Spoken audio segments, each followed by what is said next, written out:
എല്ലാവർക്കും നമസ്കാരം. മേക്ക് സ്റ്റുഡിയോയിലേക്ക് സ്വാഗതം. കഴിഞ്ഞ ദിവസം ഇന്ത്യ ശ്രീലങ്ക പരമ്പരയ്ക്കുള്ള ഇന്ത്യൻ ടീമിനെ പ്രഖ്യാപിച്ചിട്ടുണ്ടായിരുന്നു.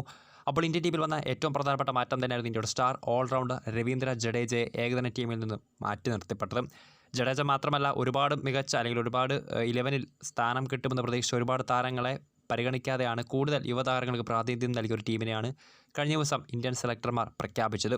അപ്പോൾ ജഡേജ ഇന്ത്യൻ ടീമിന് വേണ്ടി ഇനി ഏകദിന മത്സരങ്ങളിൽ കളിക്കില്ലേ? ഇപ്പോഴത്തെ ഒരു ലേറ്റസ്റ്റ് അപ്ഡേറ്റ് ജഡ്ഡുവിനെ സംബന്ധിച്ച് പുറത്തു വന്നിരിക്കുകയാണ്. കഴിഞ്ഞ T20 വേൾഡ് കപ്പിലെ കിരീടധാരണത്തിന് ശേഷം T20യിൽ നിന്നും രോഹിത്തിനും കോഹ്ലിക്കും പിന്നാലെ ജഡേജയും തൻ്റെ റിട്ടയർമെൻറ്റ് പ്രഖ്യാപിച്ചിട്ടുണ്ടായിരുന്നു. എന്നാൽ ഇപ്പോൾ പുറത്തു വരുന്ന റിപ്പോർട്ടുകൾ പ്രകാരം ജഡേജ ഇനി ഇന്ത്യൻ ടീമിന് വേണ്ടി ഏകദിന മത്സരങ്ങളിലും കളിക്കില്ല. ന്യൂസ് 18 പുറത്തുവിടുന്ന റിപ്പോർട്ട് പ്രകാരം ജഡേജ ഉടൻ തന്നെ ഏകദിനത്തിലും തൻ്റെ റിട്ടയർമെൻറ്റ് പ്രഖ്യാപിക്കാൻ പോവുകയാണ്. നമുക്കറിയാം, ഓൾറെഡി ശിവം ഡൂബെ, അക്സർ പട്ടേൽ തുടങ്ങിയ ഒരുപാട് മികച്ച യുവ ഓൾറൗണ്ടേഴ്സ് ഇന്ത്യക്ക് വേണ്ടി ആ ഒരു ലിസ്റ്റിലേക്ക് വന്നിട്ടുണ്ട്. ഹാർദിക് പാണ്ഡ്യയ്ക്കൊപ്പം കഴിഞ്ഞ T20 വേൾഡ് കപ്പിലും ജഡേജയ്ക്ക് അങ്ങനെ കാര്യമായ അവസരങ്ങളൊന്നും ലഭിച്ചിട്ടില്ലായിരുന്നു.